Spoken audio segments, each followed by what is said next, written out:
अस्सलामुअलैकुम students, hope you are good.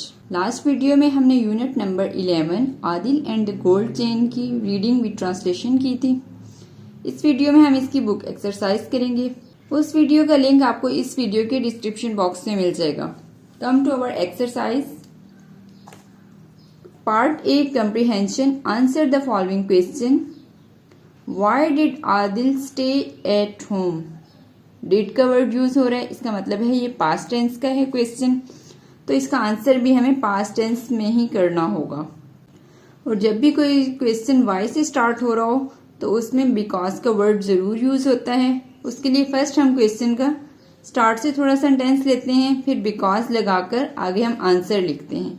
Students, यहाँ एक बात काबिल गौर है कि कभी भी कोई क्वेश्चन बिकॉज से नहीं स्टार्ट करते, क्योंकि बिकॉज एक कंजंक्शन है जिसका काम होता है दो वर्ड्स, दो सेंटेंसेस या दो फ्रेजेस को आपस में ज्वाइन करना।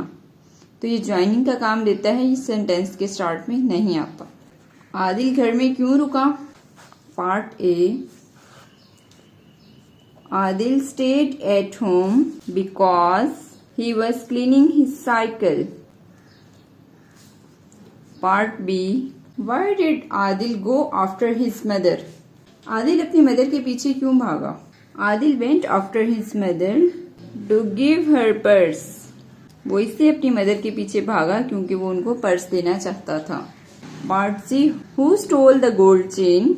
The two man stole the gold chain. दो आदमियों ने गोल्ड चेन चुराई। Part D, where did the man hide the chain? आदमियों ने चेन को कहाँ छुपाया? The man hid the chain under the clock. Who went to the house with Adil? Adil के साथ कौन गया घर में? The inspector and a constable went to the house with Adil. Part F. How were the men caught? आदमियों को कैसे पकड़ा? The men were caught by the help of Adil. He told the policeman about the house of men and also told where they had hidden the gold chain. Complete the following sentences. यहाँ पर कुछ incomplete sentences है जिनको हमने complete करना है। आप यहाँ कुछ भी लिख सकते हैं। His mother was going to the market. The two men tried to escape. I will catch up with mother. Part B, working with words. Read the following and then answer the question. ये एक छोटा सा paragraph दिया है, इसको पढ़ के हमने नीचे दिए गए क्वेश्चन का आंसर बताना है। One day Seema took Sadia's pencil. एक दिन सीमा ने सादिया की पेंसिल ले ली। Sadia took Rehan's pen. सादिया ने रेहान का पेन ले लिया।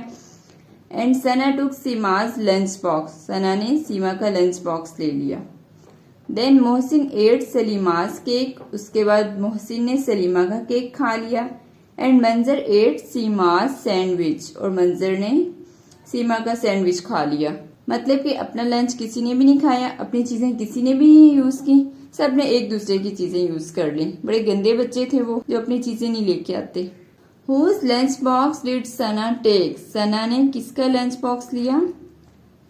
यहां से इसका answer Sana took Seema's lunch box. Part A का ही आंसर हो गया।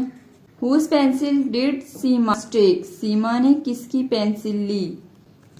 सीमा took Sadia's pencil. Part B, whose sandwich did Manzar eat? Manzar ने किसका सैंडविच खा लिया?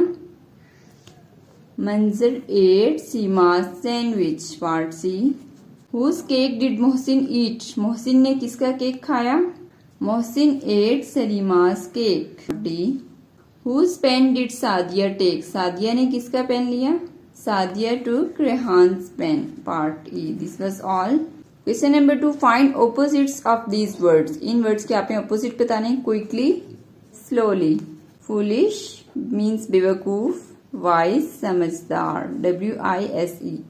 फास्ट मीन्स तेज, इसका ऑपोजिट होगा स्लो, आहिस्ता। बैड बुरा, opposite good, GOOD good. Open खुला, क्लोज बंद।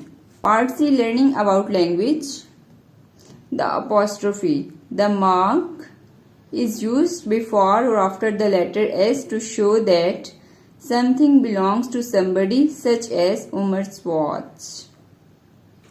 ये वाला जो मार्क होता है, कॉमा सा बना होता है ऊपर की तरफ को, इसको कहते हैं अपोस्ट्रोफी, और ये अक्सर एस से पहले या एस के बाद यूज होता है, जो हमें बताता है कि ये चीज इस बंदे की है, मतलब कि ये चीजों की बंदों से मलकियत को शो करता है।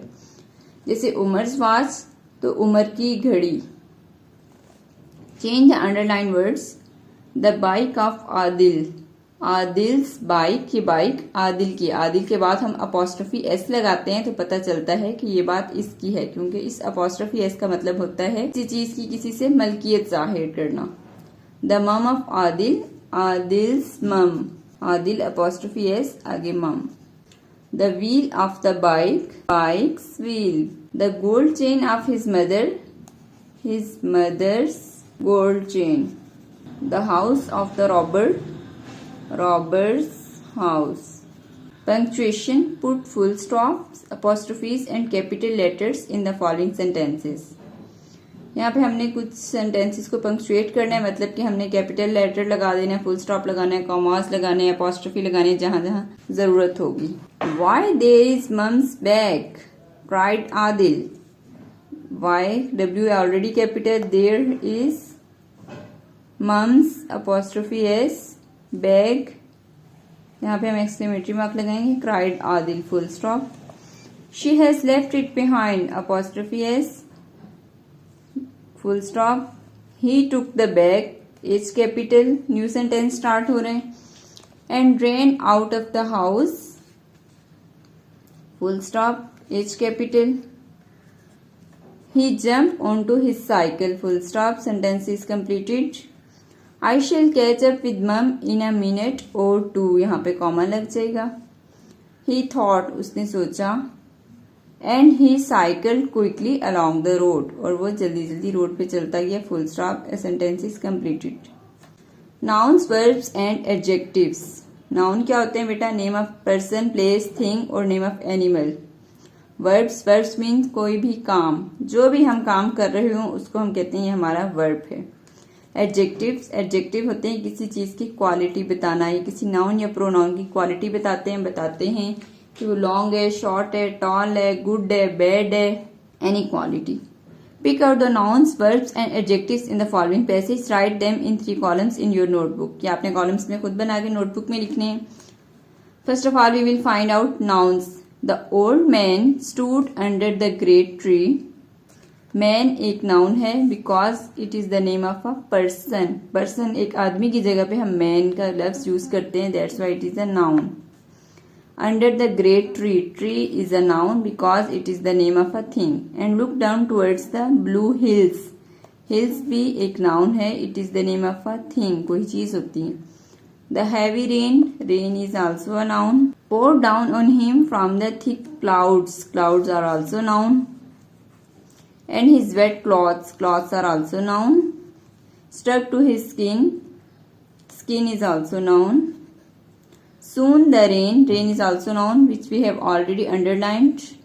Stop and the sun, sun is also a noun, came out. ये सारे हो गए noun। अब हम find out करेंगे verbs. Verb means कोई सा भी काम। The old man stood under the old man क्या कर रहा था, क्या काम था उसका? Stood means खड़ा था, it is a verb. Under the end looked, और उसने क्या किया था? लुक्ड मीन्स देखा। जो जो वो बंदा काम कर रहा है वो सारे उसके वर्ब होते जाएंगे। Towards the blue hill, the heavy rain poured down on him. Heavy rain ने क्या काम किया? उसके ऊपर गिरी। Poured down means poured down तेजी से गिरना, ही एक वर्ब है। On him from the thick clouds and his wet clothes, wet cloth के साथ क्या हुआ? Stuck to his skin, stuck एक वर्ब है कि वो उसकी स्किन के साथ चिपक गए। Soon the rain stop, rain ने क्या किया? स्टॉप हो गई, रुक हो गई, स्टॉप एक वर्ब है।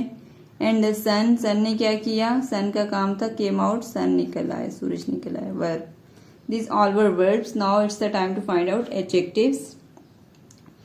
क्वालिटी बता रहे हैं। मैन कैसा आदमी था? ओल्ड था, यंग था, टॉल था, short? Old, old is an adjective क्योंकि ये इस मैन की क्वालिटी बता रहे हैं। अब यहाँ पर है ट्री, एक नाउन है। ट्री कैसा था? ग्रेट। ग्रेट इसकी क्वालिटी है, that's why it is also an adjective. Look towards the blue hills. Hills कैसी थी? ग्रे थी, वाइट थी, ब्लू थी। ब्लू एक एडजेक्टिव है क्योंकि ये हिल्स की क्वालिटी बता रहा है। The heavy rain. रेन कैसी थी? हैवी थी, लाइट नहीं थी, हैवी थी, ये भी इसकी क्वालिटी बता रहे हैं। poured on from the thick clouds। Clouds कौन से थे? बहुत ज्यादा थिक थे, स्कैटर्ड क्लाउड्स नहीं थे बल्कि थिक क्लाउड्स थे, ये भी हो गए adjective. And his wet clothes एक नाउन है। कैसे क्लॉथ्स थे? वेट मीन्स गीले थे, it is also an adjective. Stuck to his skin. soon the rain stopped and the sun came out। बस that's all. I hope you got it. Thank you.